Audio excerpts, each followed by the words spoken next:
What's going on, everybody? Welcome back to Custom Night Vision. We're here today with another cool product overview, rundown, whatever you want to call it. I don't think it's too much of a stretch to assume that everyone watching our channel had to pay for their own night vision. And if you ponied up the cash to buy your own night vision, it's probably pretty important for you to protect that investment. Today we're talking about this thing right here.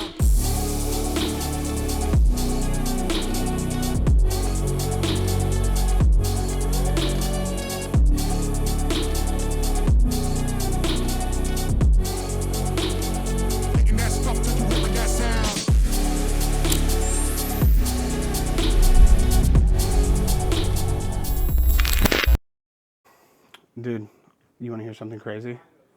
Come here, I want to tell you something. I don't want anybody else to hear it. So, you know how Serena got those kittens? They're already gone, dude. They're already missing. She's been asking me to find them. You're not going to believe this, dude. I caught the neighbors eating them, dude. They were eating the kittens. Dude, who keeps leaving night vision in my seat? It's like the third one this week. I felt this one break. I know it's broken. Oh, dude. This is not funny, man. Y'all gotta fucking stop this. This is Cody. He's gonna go ahead and take it away and talk more specifically about the different features and benefits of this case. Awesome. So getting right into it, I wanted a case that was a little bit stronger and more durable than kind of what was already on the market. I wasn't a fan of some of the soft-sided cases, especially for something I would wear on my body or carry for work. So I decided to go down the rabbit hole of designing something that I would use. In the process, other people said that they wanted one too, so that kind of led us to where we are now. From the very beginning, I am not somebody that knows how to bend Kydex, but I watched YouTube reviews and learned exactly how to do it like the pros.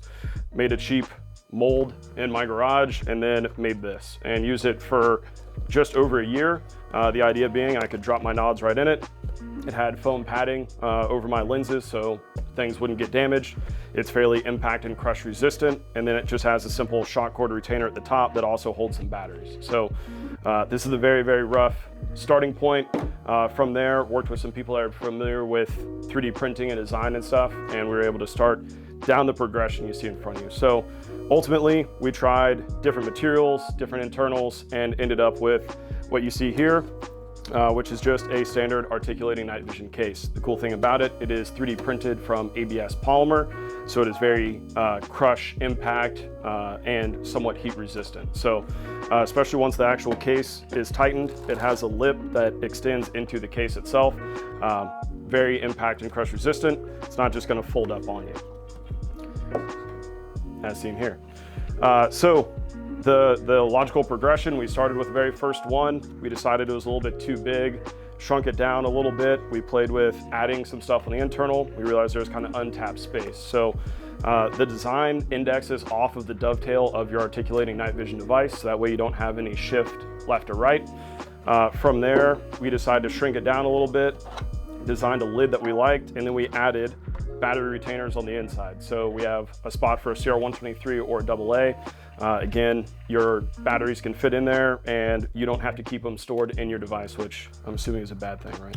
Yeah, it's not advisable. We don't recommend it. Exactly. So, especially if you use cheap batteries. Well, lithiums are expensive. So, especially in today's economy. We also played with different materials. This was like a carbon fiber print.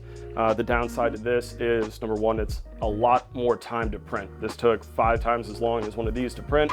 It was more expensive, it's heavier, and it's more malleable, as you can see. So we went away from carbon fiber. This is our last pre-production prototype that I've been using for a number of months now. In this case, it's just spray painted on the outside, but you can see the internals are the exact same.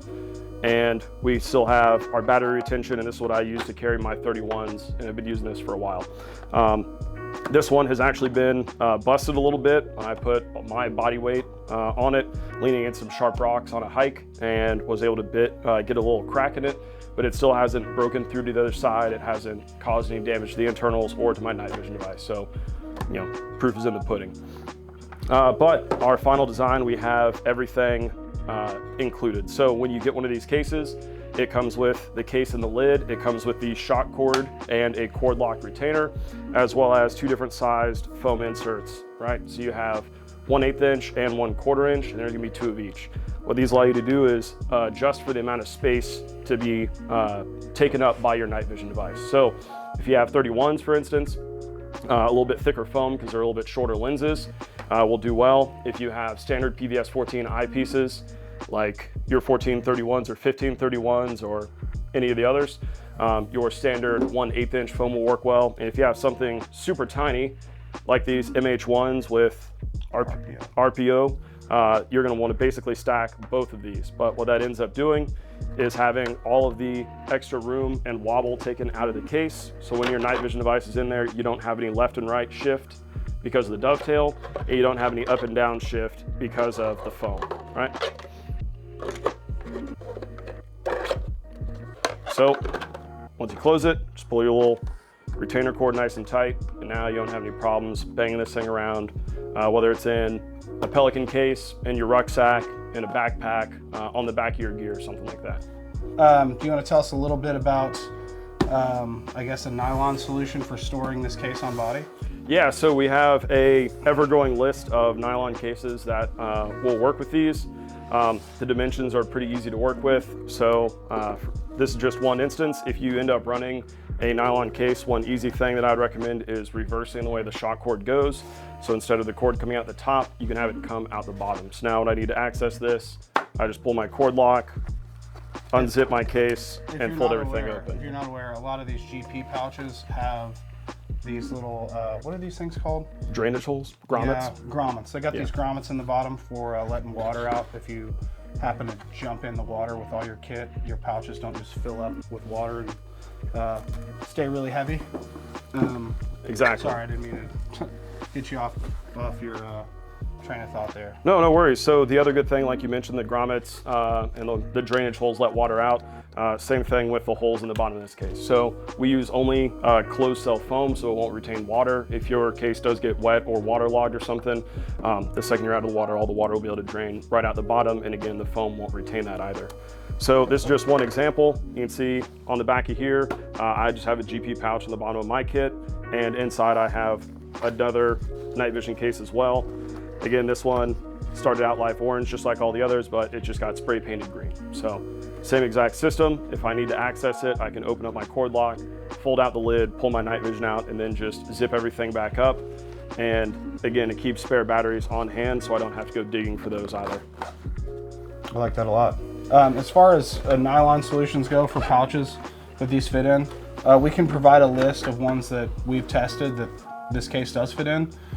This one that we're showing right now is a pouch made by Spiritus. I think it's the GP wide. GP wide. Okay, yeah. So as you can see, I mean, it fits pretty nicely in here. It's a little snug on the zipper, but I have all the faith in the world that this zipper can take the abuse of, I guess, that strain, if you would, there across the top. All the Spiritus stuff I have experience with has been very durable. I've yet to have any zippers fail on any of these pouches, so this is an option. I don't know what pouch that is there. This is an old Crye GP large, I think. They don't make them anymore, so they're kind of hard to find, but the large Crye cases do. The Spiritus GP wide and GP tall both work. The Crye SPS large, whatever it's called, case, those also work.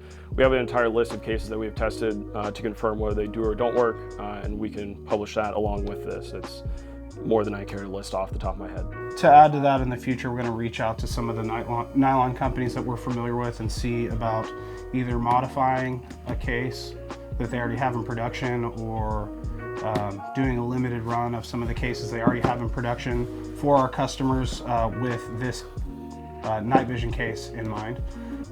So stay tuned. If that comes to pass, we will certainly let you know because they will become available on our website pretty quickly. As of right now, the hard case inside of this should be available on the website. I don't know if we've come up with a sale price yet, but go over to the website, customnightvision.com. You can search probably in accessories. It should be in there already. We brought a few different night vision units out just to kind of demonstrate that all of these will fit and work in this case. This is a L3 1531, drops right in. The dovetail interfaces with a little dovetail receptacle in there, which I think is just a really good idea. You know, it locks this thing down with the appropriate amount of force from the lid as it's shut. I mean, it's going to secure any housing in place. So 1531 check. For this one, you can see I have the MH1s with the RPO glass. I stacked both the foam inserts, so it comes up to about 3/8 of an inch of thickness, and that allows the foam to make contact with the pods themselves. So the way the device isn't being hung by the dovetail. So if you do that for the base, that allows good contact, and then again you can kind of play with the lid for the same thing.